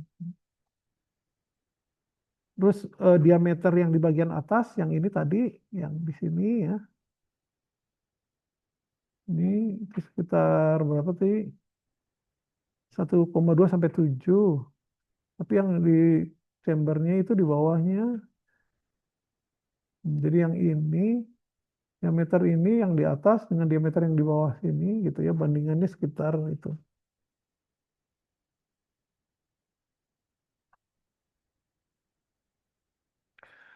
Tadi sudah saya sampaikan ya kalau sudah berhasil diendapkan si pasirnya itu maka harus dilakukan proses perhitungan apa? Perhitungan berapa jumlah pasir yang diperoleh dan harus disimpan di storage-nya berapa lama. Nah, di sini yang perlu saudara perhatikan lagi, kembali ya, kita harus melihat sumber air limbahnya. Sumber air limbah itu dari sistem terpisah atau dari sistem tercampur. Tercampur dengan air hujan. Maka saudara bisa menghitung ya, caranya itu dengan menggunakan apa? Menggunakan dasar dari air limbah yang diolahnya per 1.000 meter kubik. Ya. Misalnya pengolahan kita itu 5.000 meter kubik per hari. Ya. Berarti berapa jumlah lumpur yang dihasilkan ya? Kalau kita menggunakan sistem yang separate gitu ya, misalnya itu kan 0,05, 0,02 misalnya, tinggal dikalikan 1.000 ya, 1.000 meter kubik air limbah yang diolah, terus kalikan 24 jam, kalikan kalau air limbah yang kita kan 5.000 dikalikan 5. Ya. Nah itu dalam satu hari ada berapa meter kubik, gitu aja ngitungnya. Atau bisa juga ini menggunakan seliter per population equivalent per year. Jadi misalnya ya sampah yang sampah yang sampah dari Desember maksudnya ya pasir yang diendapkan itu berasal dari instalasi yang melayani sekitar 100.000 populasi ekuivalen ya atau setara dengan melayani 100.000 penduduk. Nah, kalau 100.000 penduduk, maka di dalam hal ini jumlah jumlah ininya lumpur yang dihasilkannya itu kurang lebih akan setara dengan itu antara 1,3 ya di sini 1 sampai 3 nah, katakanlah 2 berarti 2 liter per orang per tahunnya. Tadi yang di desain kita berapa? 100.000 kan? Berarti 2 kali 100.000 ya. 2 kali 100.000 berarti 200.000 liter atau 200.000 eh, dari liter ke meter kubik. Jadi 200 meter kubik per tahunnya. Terus kalau per apa? Per 200 meter kubik per tahun, kalau per tahunnya itu adalah 365 hari, bagi lagi 200 meter kubik dibagi berapa tadi? Dibagi 365 dikali sekian liter. Jadi ya sekian liter lah gitu. Kurang lebihnya sampah apa itunya mungkin sehari berapa 30 liter misalnya gitu. Nah, sudah tinggal menghitung-hitung itunya ya. Jadi kadar airnya itu sekitar 15 sampai 65%, terus volatilitasnya 1 sampai 55%, partikel pasirnya itu antara eh, lebih besar dari 20 atau paling tidak 15 milimeter gitu ya. Spesifikasinya sekitar 2,6 dia sampai 1,3. Oke ya, terakhir ini tugas individual ya. Saudara harus mengerjakan studi kasus ini. Ini soalnya sudah saya itu enggak ya? Apa materinya sudah saya share belum ya?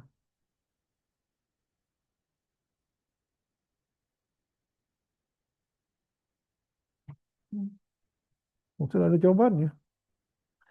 Jawabannya saya sembunyikan dulu ya. Jadi sisa waktunya ini ya saudara harus mengumpulkan besok lah di My Classroom ya. 24 jam. Sebenarnya terlalu lama ini. Tapi supaya saudara tahu, eh, nanti untuk kelas lain saya rubah angkanya ya. Tapi untuk kelas ini mengikuti apa yang ada di sini karena yang pertama. Jadi saudara punya sumur pengumpul yang digunakan untuk yang digunakan itu sumur kering ya, kedalaman efektifnya 3,5, kedalaman dalam surut minus 5,2, TDH sistem 18,5. Jika NPSH pompa yang akan digunakan adalah 1,7, pada ketinggian berapa ya pompa akan ditempatkan. Coba gitu ya. Terus kemudian buat sketsnya. Terus kemudian grid chamber juga tadi ya. Pasir yang akan diendapkan eh, memiliki kecepatan pengendapannya itu 40 meter kubik per jam dengan densitas 2,65. Sementara laju aliran air limbahnya itu 0, atau debitnya 0,45 dengan faktor puncak 2,7, faktor tensi 60 ya. Berapa gitu ya dimensinya gitu. Intinya gitu saja. Ada pertanyaan nggak?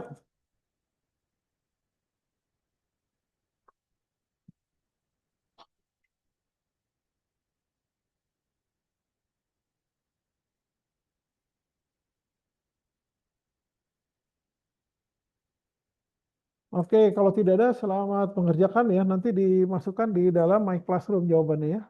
Paling lambat ya besok jam 10. Oke.